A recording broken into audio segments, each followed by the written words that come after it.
بسم الله الرحمن الرحيم.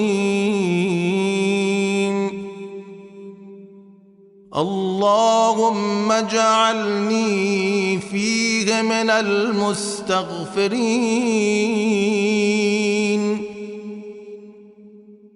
واجعلني فيه من عبادك الصالحين القانتين،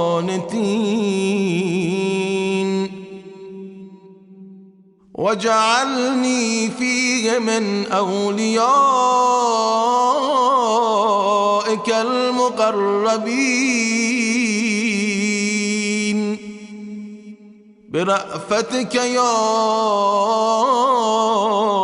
أرحم الراحمين.